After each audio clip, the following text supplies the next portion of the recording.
Ibu Bapak, Saudara sekalian, saya sebentar ya, sebentar.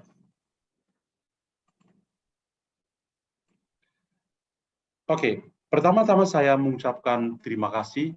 Sekali lagi saya diundang untuk eh, berbagi pengalaman rohani bersama keluarga besar LPF.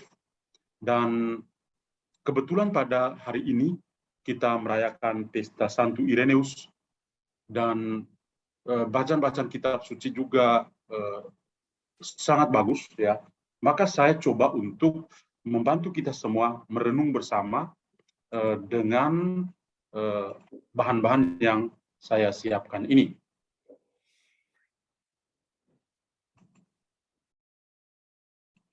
Oke, saya tunjukkan semua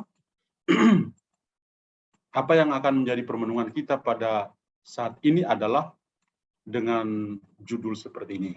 Orang apakah dia ini?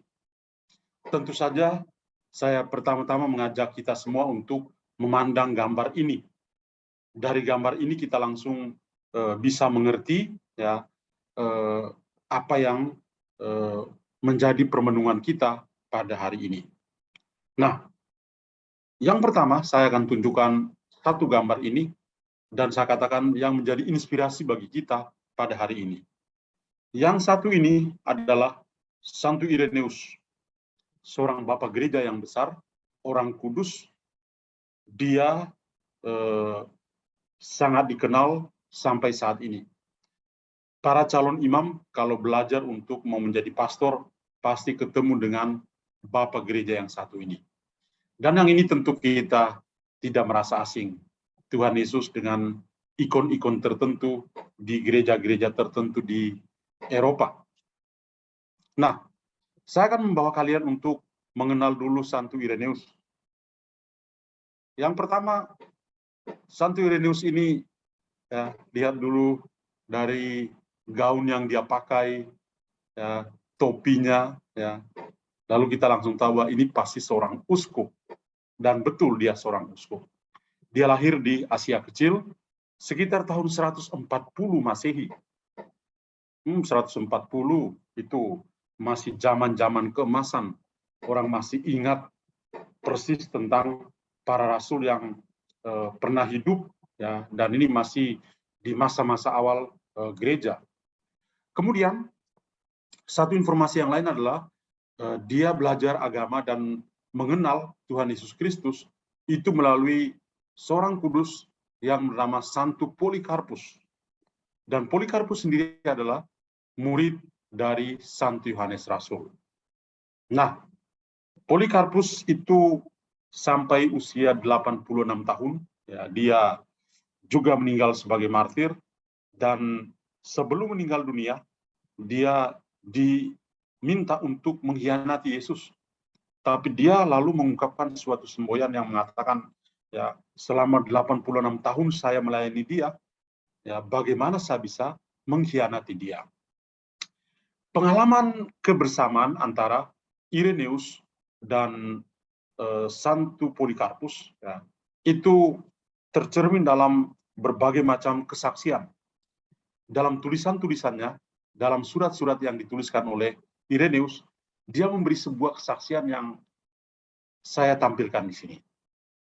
Dia bercerita begini, saya masih mengingat di mana Polikarpus itu duduk ketika ia mengajar, bagaimana cara ia berjalan, dan bagaimana sikapnya. Saya masih ingat akan khotbah-khotbahnya kepada umat, dan bagaimana mengisahkan pergaulannya dengan Yohanes. Yohanes di sini dalam arti murid yang dikasih Yesus, serta orang-orang lain yang menjadi saksi hidup Tuhan. Jadi, ya, ketika dia bercerita, Ireneus bercerita, dia bercerita tentang pengalaman kedekatannya dengan Santo Polikarpus yang tidak lain adalah murid dari Yohanes Rasul. Dan kalau kita tarik lagi, Yohanes Rasul adalah murid yang dikasih oleh Yesus.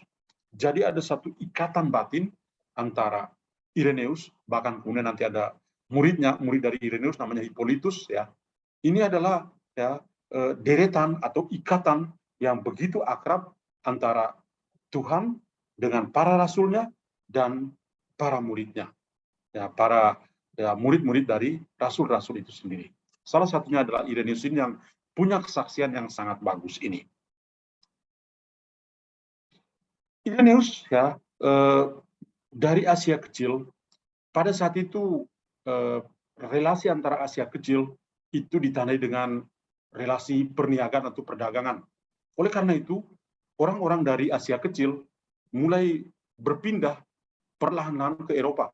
Dan salah satu tempat yang dituju adalah di Lyon. Nah, Irenaeus juga sebagai seorang imam, pada akhirnya berpindah dari Asia Kecil ke Lyon. Dan di sana dia melayani.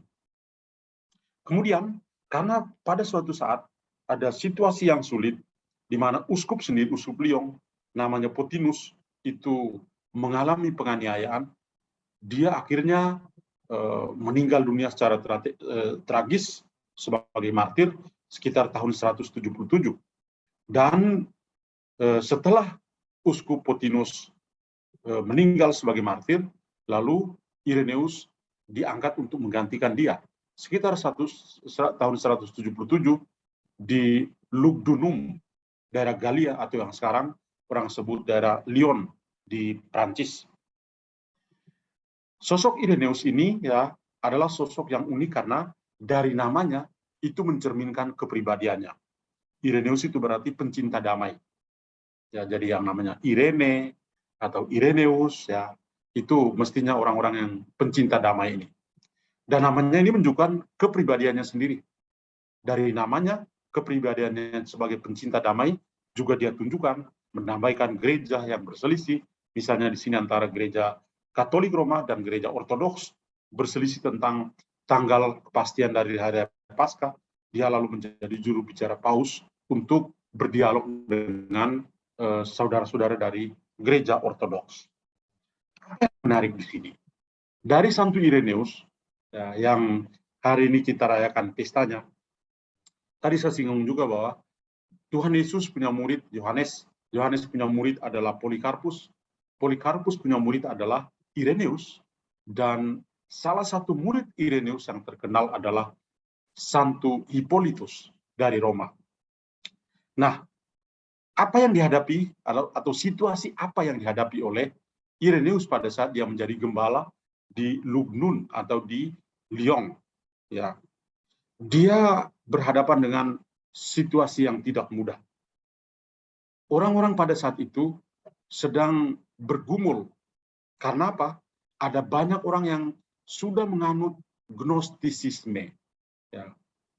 Gnostisisme ini sebuah ajaran sesat yang membuat begitu banyak orang akhirnya menjauh dari iman yang teguh kepada Yesus Kristus sendiri.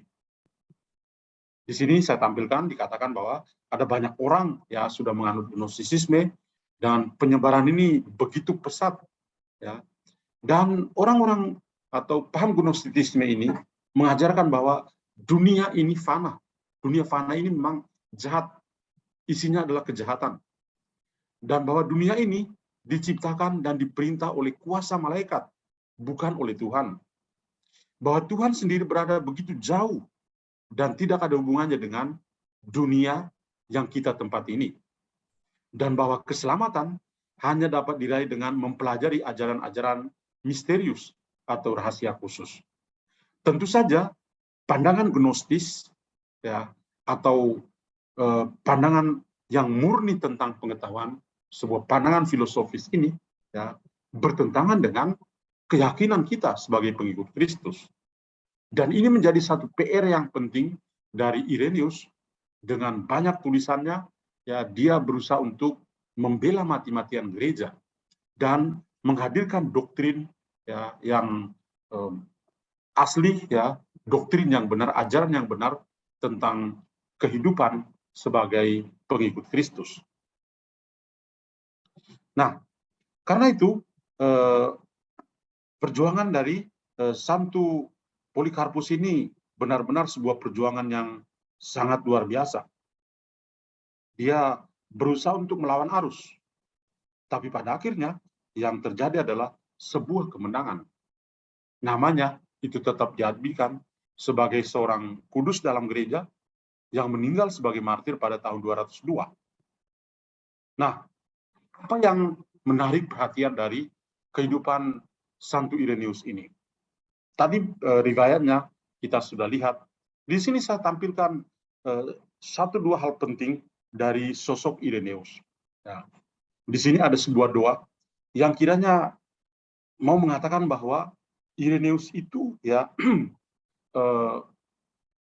menegaskan tentang doktrin dan juga damai di dalam gereja, dan bahwa kita juga yang meminta doa dari Santo Ireneus kepada Tuhan itu bisa diperbaharui dalam iman, dalam kasih, dan niat untuk bisa membina persatuan, unity, ya, persatuan dan juga kerukunan.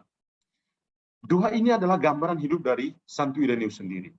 Karena sepanjang hidupnya yang dia usahakan dalam hidupnya sebagai seorang gembala, sebagai seorang imam dan uskup adalah menegaskan tentang doktrin gereja yang benar. Dan juga dari namanya, Ireneus, pembawa damai, dia juga menghendaki ada damai di dalam gereja. Dan dari situ, orang bisa diperbaharui dalam iman, dalam kasih, dan bisa bersekutu atau bersatu, dan juga hidup dalam kerukunan. Saya kira ini adalah satu cita-cita yang sangat luhur dari Santo Ireneus. Hal yang lain yang ditegaskan oleh Ireneus adalah tentang keluhuran Allah. Orang harus selalu memandang Allah, mengimani lebih dalam lagi. Dia mengatakan di sini, kemuliaan Tuhan itu memberi hidup, dan mereka yang melihat Tuhan bisa menerima hidup. Tentu saja, apa yang diungkapkan oleh Santo Ireneus, the glory of God gives life. Those who see God receive life. Apa yang dia katakan di sini bukan murni berasal dari Ireneus, tentu saja. Ya, kalau kita membaca Sabda Bahagia, Yesus juga mengatakan hal ini. Berbahagialah orang yang murni hatinya, karena mereka akan melihat, ya, melihat Tuhan. Hal lain yang ditampilkan oleh Ireneus dalam ajaran-ajarannya adalah tentang sosok Yesus Kristus, Yesus yang kita imani. Dia mengatakan bahwa sabda Tuhan kita, Yesus Kristus, melalui cintanya yang transenden itu menjadi manusia. Dan dengan demikian, kita sebagai manusia bisa hidup sebagai makhluk yang ilahi. Apa yang dikatakan oleh Ireneus itu ada hubungannya dengan slide yang satu ini, yaitu tentang sabda yang menjadi daging. Ya, dia katakan di sini, dengan demikian, bagaimana sabda menjadi manusia, anak Allah menjadi anak manusia, supaya manusia dengan masuk ke dalam persekutuan dengan sabda, dan dengan demikian bisa menerima keputraan ilahi, dapat menjadi anak Allah. Ya, ini dari abad kedua, Ireneus sudah menekankan ini. Kita diciptakan baik adanya, serupa dengan Allah, dan Tuhan sudah punya rencana yang indah supaya kita menjadi serupa dengan Dia, memiliki keilahian bersama dengan Dia. Dan satu hal lagi yang penting, ya, selain Allah Bapa, kemudian Allah Putra, satu hal yang penting lagi adalah dalam hal ekaristi.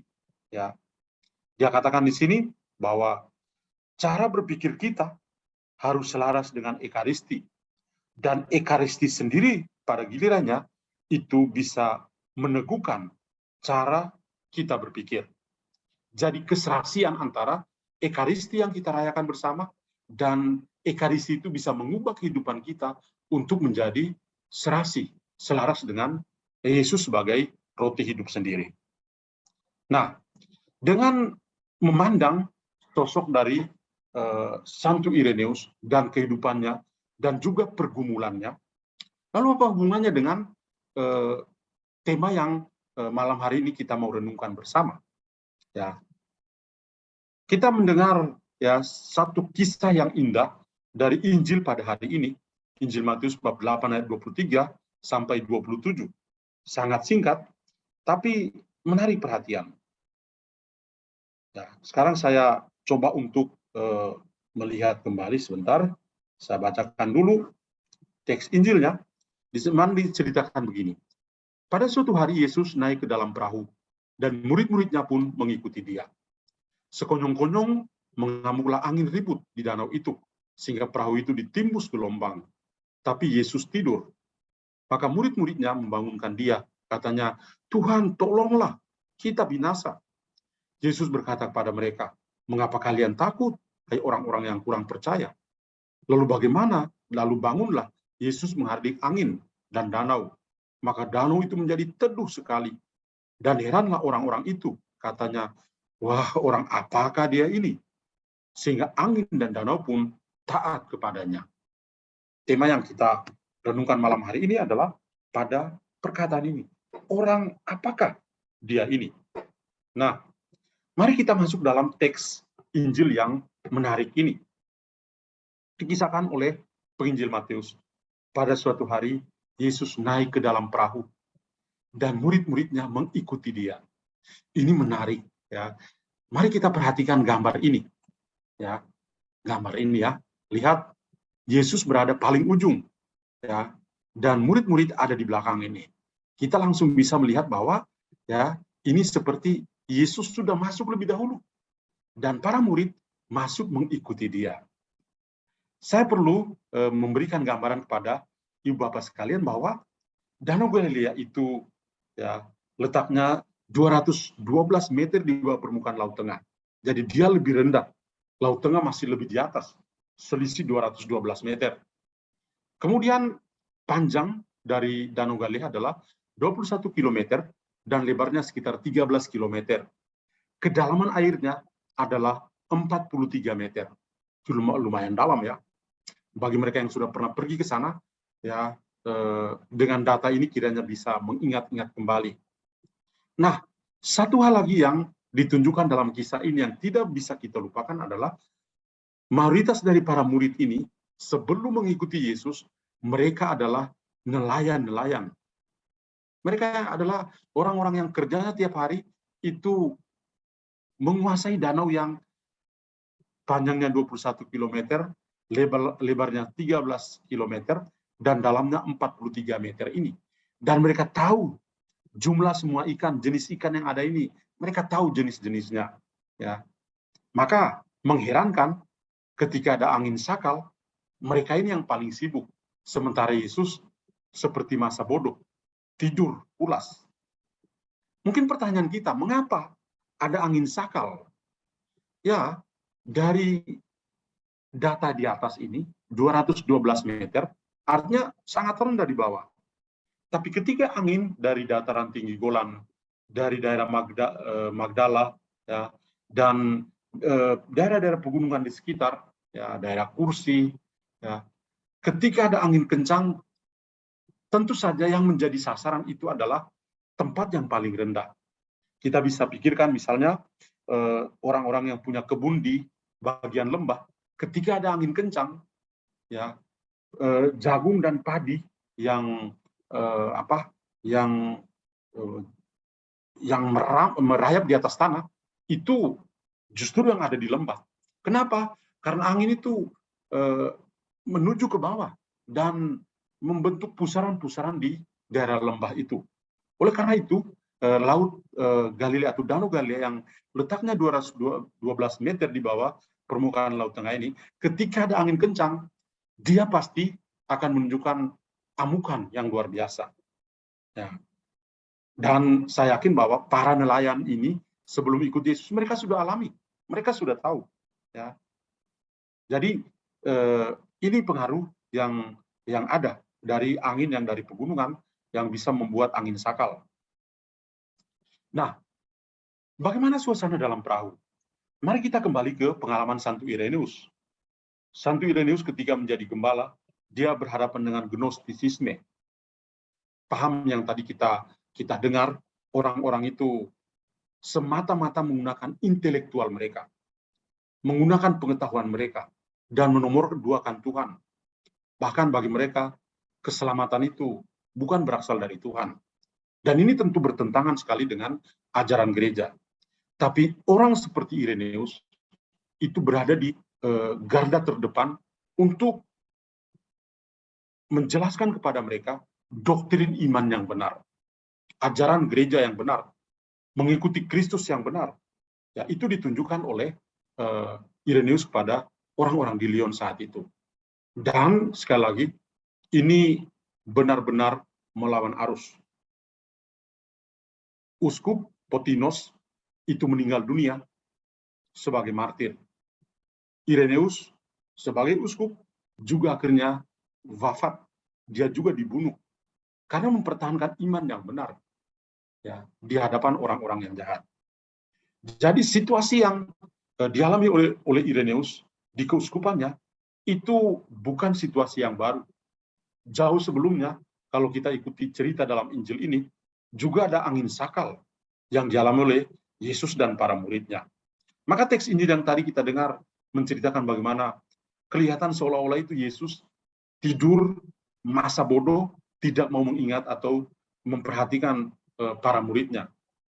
Sementara para murid sendiri yang tadi saya katakan, mereka adalah para nelayan yang sudah tahu mau-maunya Danau Galilea, ternyata mereka yang paling sibuk. Mereka justru meminta kepada Yesus, tolonglah, kita binasa. Kenapa Anda tidur masa bodoh di sini? Ya. Hal yang mengherankan kita. Masa sama-sama Yesus, kok masih takut? Masa pernah jadi nelayan yang menguasai danau itu, kok masih juga takut? Ya. Padahal sebetulnya itu pengalaman yang biasa-biasa saja. Kalau mereka betul-betul masuk dalam pengalaman kehidupan mereka. Lalu apa reaksi Yesus? Yesus mengatakan kepada mereka, ini sebuah teguran, mengapa kalian takut? Hai orang yang kurang percaya. Nah, lagi bersama Yesus saja mereka masih kurang percaya. Yesus tidak mengatakan kamu tidak percaya, tapi kurang percaya. Artinya mereka sudah percaya kepada Dia, ya, tapi belum sempurna. Lalu satu hal lagi yang menarik di sini adalah Tuhan Yesus itu hanya menegur murid-muridnya dalam perahu. Tapi yang dia marah, dia hardik adalah angin dan danau. Ini diksi yang luar biasa. Manusia itu berharga di mata Yesus. Maka dalam situasi yang sulit sekalipun, dia hanya bisa menegur mereka. Tapi yang dimarahi, yang dihardik adalah angin dan danau. Kita lalu ingat pada kisah penciptaan. Ketika Tuhan menciptakan Adam dan Hawa, dan Dia serahkan segala-galanya di Taman Firdaus pada tangan mereka berdua, mereka jatuh dalam dosa. Dan apa yang dilakukan oleh Tuhan ketika itu? Tuhan bertanya kepada Adam, Adam mempersalahkan Hawa, Hawa mempersalahkan ular. Nah, kita banget itu ya, tidak mengaku bilangin dosa, tapi saling mempersalahkan, saling mengoper beban. Dan apa yang dilakukan oleh Tuhan kepada manusia pertama? Kepada Adam dia katakan, dan kamu harus hidup dari keringatmu sendiri dengan bekerja keras. Ubahlah tanah itu menjadi roti. Jadi orang harus kerja dulu baru makan. Dan pada Hawa, dia katakan pada Hawa, dan kamu adalah ibu dari segala makhluk. Kamu akan sakit ketika melahirkan. Itu sebuah teguran yang cukup keras dari Tuhan pada Adam dan Hawa. Tapi yang dikutuk adalah Tuhan, adalah ular. Ular itu dikutuk oleh Tuhan. Nah, kisahnya mirip seperti ini. Yang ngomel-ngomel, yang kurang percaya adalah manusia. Tapi Tuhan hanya menegur mereka. Tapi yang dihardik adalah angin dan danau. Wah, luar biasa. Tuhan itu terlalu baik dengan manusia. Apa reaksi dari para murid? Mereka merasa heran dan takjub. Mereka malah bertanya-tanya, orang apakah dia ini? Sehingga angin dan danau pun taat kepadanya. Ini lalu membuat mereka berefleksi. Kalau pengalaman sebelum mengikuti Yesus, ketika ada angin sakal di Danau Galilea, ya mereka akan hadapi dan selesai. Tapi ketika bersama dengan Yesus, mereka terheran-heran. Loh, dia yang setiap hari bersama dengan kita, ketika dia menghardik angin, angin mengalah. Ketika dia menghardik danau, ya, danau menjadi teduh. Dan ini membuat kita berpikir kembali apa yang terjadi dalam kisah penciptaan itu, di mana Tuhan menjadikan segala sesuatu, ya, mengatur segala sesuatu baik adanya. Situasi yang chaos, yang kacau balau, itu ditata sedemikian rupa sehingga begitu teratur, begitu indah, dengan tatanan yang bagus sekali. Dan ini kemudian diulangi oleh Yesus dalam peristiwa Injil yang hari ini kita dengar ini, ya, dengan contoh yang sangat konkret ini. Bagaimana danau yang lagi mengamuk airnya, Tuhan menghardik dan membuat keteduhan. Mereka semua takjub dan heran dengan sosok Yesus. Apa yang kita pahami dari kisah ini? Ya. Kita semua membaca Injil, mungkin ada yang tadi pagi ikut misa, pasti mendengar, ya. Dan kira-kira apa yang bisa kita pahami? Yang pertama adalah semua kuasa dari Bapa itu diberikan kepada Yesus. Karena itu Yesus berkuasa atas kejahatan dan kebaikan. Kejahatan dan kebaikan. Apa yang dialami oleh para murid dalam satu perahu yang sama, kalau perhatikan gambar ini memang sangat menarik. Ya. Dalam perahu yang sama, dalam situasi yang sulit, ya, Tuhan Yesus punya kuasa untuk menghardik angin dan danau dan memberikan kebaikan kepada para muridnya. Ketika angin dan danau, angin reda, danau menjadi teduh, tenang, lalu yang bergembira adalah para murid. Ketakjuban mereka yang saat itu sudah tinggal bersama dengan dia, melihat sendiri mujizat-mujizat yang dilakukan oleh Yesus, tapi kali ini juga semakin membuat mereka takjub. Karena fenomena alam ini, ya, sangat menakutkan, tetapi Tuhan bisa meneduhkan segalanya. Selagi bersama dengan Tuhan, apapun kesulitan, Tuhanlah yang akan menjadi senjata. Tuhanlah dengan kuasa akan memenangkan, akan melepaskan, ya, manusia dari belenggu kejahatan. Perahu adalah gereja. Dan sepanjang zaman, gereja itu juga mengalami angin sakal, mengalami amukan-amukan, goncangan-goncangan dari luar dan dari dalam. Teks Injil ini berbicara tentang kehidupan kita yang nyata sebagai gereja. Sebagai orang-orang yang dibaptis. Gereja bukan soal gedungnya. Di negara kita saja bangun gereja sebagai gedung saja sudah susah. Ya. Ini baru angin sakal, salah satu jenis angin sakal. Ya, bangun gereja begitu susah. Tapi lebih susah lagi adalah kita hidup sebagai orang yang dibaptis. Kita adalah gereja yang hidup. Ya. Angin sakal itu bisa mengamuk dari dalam gereja sendiri dan juga dari luar gereja. Dari dalam gereja ini menjadi challenge besar, ya. Orang-orang yang mengaku sebagai pengikut Kristus bisa menghancurkan gereja dari dalam. Tidak berdoa,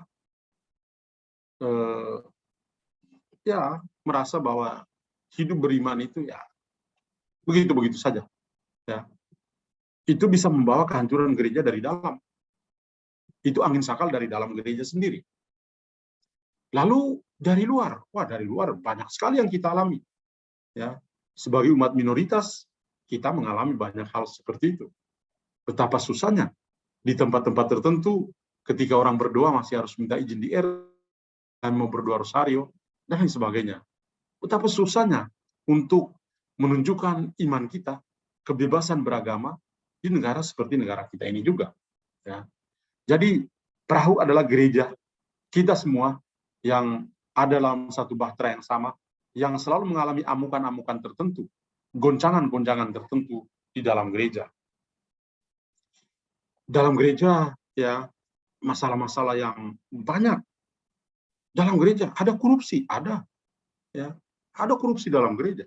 Di Vatikan saja terjadi kok, yang dekat dengan Paus. Itu saja ada skandal keuangan. Masalah pedofilia. Memang jumlah pastor, uskup, bruder, frater, suster itu sedikit orang itu. Tetapi ketika ada satu pastor atau uskup yang membuat kasus pedofilia misalnya, itu menjadi berita dunia. Ya. Padahal jumlahnya sangat terbatas dibandingkan dengan kelompok lain yang jauh lebih besar. Tapi yang menjadi sorotan itu adalah kaum berjubah yang ada dalam gereja. Skandal-skandal tertentu yang ada dalam gereja itulah yang dipakai untuk menghancurkan gereja dari dalam. Dan ini satu contoh angin sakal yang ada, ya. Atau hal-hal lain yang dari luar yang selalu kita alami. Maka dari itu Tuhan, ya, Tuhan Yesus sendiri menasihati kita, jangan pernah takut untuk bersaksi tentang iman. Kenapa? Karena Dia sendiri yang akan meletakkan kata-kata itu di lidah kita untuk mempertanggungjawabkan iman kita. Kemudian para murid, ya, juga boleh dikatakan mereka adalah gereja yang hidup, yang juga ikut mengalami amukan dari badai. Lalu Tuhan menegur manusia untuk percaya. Badai dan danau itu dihardik, tapi manusia ditegur supaya hidup sebagai orang-orang yang betul-betul beriman kepadanya. Mari kita pikirkan, ya, kita juga berada dalam satu bahtera yang sama dengan Yesus ini. Kita juga mengalami apa yang pernah dialami oleh Satu Ireneus bersama para Gnostis dan para Bid'ah di Lyon waktu itu. Masing-masing kita juga punya pergumulan tertentu iman kita untuk mempertahankan iman kita. Tadi saya ceritakan sebentar tentang Santo Polikarpus, guru dari Santo Ireneus ini. Di usia tua, 86 tahun, dia masih diajak untuk berkhianat kepada Yesus. Tapi dengan tegar, Santo Polikarpus itu mengatakan, 86 tahun saya melayani dia. Bagaimana Anda meminta saya untuk mengkhianati dia? Dia saja tidak mengkhianati saya kok. Dan Polikarpus sendiri dibakar hidup-hidup. Orang usia 86 tahun, tapi ketika dalam api unggun itu, justru tubuhnya itu tidak dimakan api. Tapi tubuhnya malah berwarna keemas-emasan. Nah, jadi dalam sejarah gereja yang namanya angin sakal itu ada, dan sampai saat ini angin sakal itu tetap ada. Angin sakal tetap ada dalam gereja, dalam hati umat. Umat bisa juga menghancurkan gembalanya, pastornya. Ya. Umat bisa menggosipin pastornya misalnya. Oh, pastor ini begini, begitu. Oh, bisa. Itu cara menghancurkan gereja dari dalam. Ya. Kalau ada pastor yang bersalah atau yang melakukan kekeliruan, silakan sebagai umat yang bagus, yang baik. Pertama, doa. Yang kedua, terbuka kepadanya, bicara, mengoreksi. Itu hal yang bagus. Itu kita mendukung panggilan dari gembala kita. Ya. Jadi, kehancuran gereja bisa saja dari dalam gereja itu sendiri. Bisa juga dihancurkan oleh para gembala sendiri yang menghancurkan gereja. Ketika kami tidak bisa melayani dengan baik, ketika kami para gembala mementingkan diri kami sendiri, kesenangan kami sendiri, mementingkan hobi, mementingkan profesi kami, atau ketika melayani pakai hitung-hitungan, wani piro. Nah, ini adalah cara-cara kita, para gembala menghancurkan gereja dari dalam. Ya. Ya, juga yang tentu yang dari luar itu kita bisa memahami, itu lebih konkret, dan itu di sepanjang sejarah gereja ada. Selalu saja ada martir dalam gereja. Hari-hari ini kita mendengar di Meksiko atau di Nigeria, ya, selalu ada pembunuhan para pastor atau para biarawan dan lain sebagainya. Lalu mari kita perhatikan gambar ini, ya. Ini saya temukan gambar ini menarik sekali. Jadi Yesus lagi tidur terlelap di buritan, sementara air itu mulai masuk, ya. sampai para murid itu datang membangunkan dia. Mari kita lihat dalam pengalaman kita. Ya, pengalamannya begini. Apakah Tuhan Yesus juga tidur selama masa pandemi ini? Pasti banyak yang juga berpikir seperti para rasul. Tidak jauh berbeda, 11-12 dengan para rasul. Kita dalam masa pandemi 2 tahun ini, kurasanya Tuhan Yesus tidur, lelap betul-betul ya. Orang boleh memanggil namanya Yesus, Yesus, Yesus. Tapi orang-orang dekat itu meninggal dunia. Sahabat kenalan, sanak keluarga. Betapa banyak kesulitan yang sedang dihadapi. Lalu orang bertanya, apakah Tuhan Yesus juga tidur selama masa pandemi ini? Apakah posisinya seperti ini? Sampai dia tidak mendengar. Atau pertanyaan lain, apakah Tuhan membiarkan dan mengizinkan kejahatan itu menguasai dunia kita? Kalau dia itu maha baik, maha rahim, kenapa ada kejahatan di atas dunia ini? Dan ini bukan sebuah pertanyaan yang baru. Dalam dunia perjanjian lama saja, sudah ada pertanyaan ini. Orang-orang Israel bahkan merasa Tuhan tidur, Tuhan sudah lupa pada mereka. Dari situ Nabi Yesaya mengatakan, Tuhan tidak pernah lupa. Saya tidak akan melupakan engkau. Bahkan bayangan kita itu sudah dilukis di telapak tangan dari Tuhan sendiri. Karena itu ketika kita berhadapan dengan pengalaman-pengalaman kita yang konkret, penderitaan dan kemalangan, lalu ada pertanyaan yang seperti saya tunjukkan di sini, jawabannya apa? Jawabannya adalah tidak. Tuhan tidak pernah tidur. Tuhan tidak pernah lupa. Matanya selalu terbuka dan memandang kita. Kenapa? Yang ada pada Tuhan adalah kasih. Dia hanya bisa menegur, bukan menghardik. Itu Tuhan yang kita punya. Ketika kita jatuh dalam dosa, dia menegur kita. Dia tidak menghardik kita. Dia hanya menghardik itu angin dan danau. Maka orang apakah dia ini? Pandanglah gambar ini baik-baik.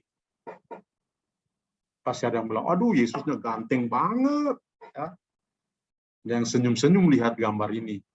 Saya pernah posting gambar ini dan ada yang tulis komen, Romo Yesusnya ganteng banget ya.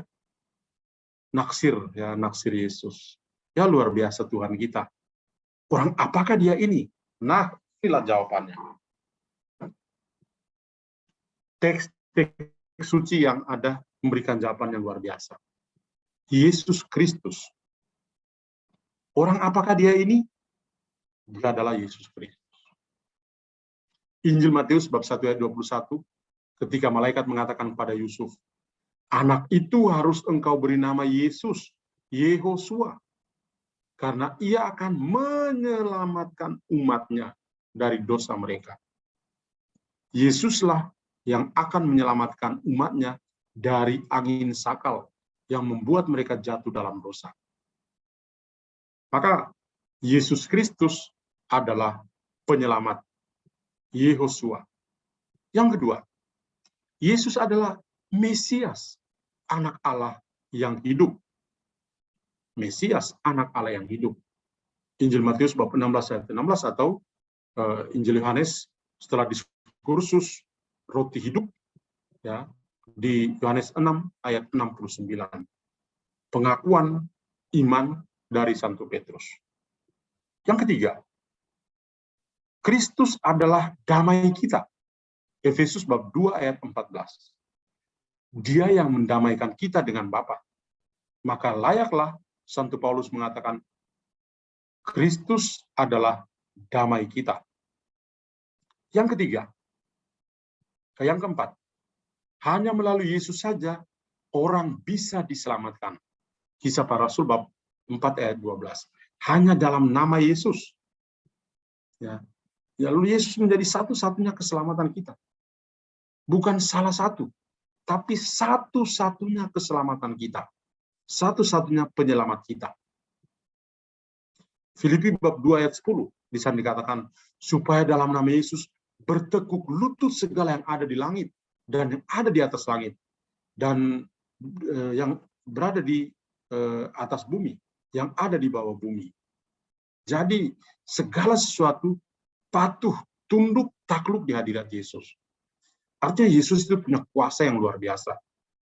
Maka Yesus itu layak kita panggil sebagai Tuhan, sebagai Raja, sebagai satu-satunya juru selamat kita. Maka kembali ke sini, orang apakah dia ini yang membuat para murid begitu takjub? Dan inilah sosok Yesus yang kita kenal, yang kita imani dari dekat. Maka perhatikanlah baik-baik perkataan dari Santo Irenaeus ini. Jesus Christ in his infinite love has become what we are in order that he may make us entirely what he is. Kita akan menjadi semakin serupa dengan Yesus sendiri. Ini saja renungan untuk saya bawakan hari ini, ya, untuk Ibu Bapak sekalian. Tuhan memberkati kita semua.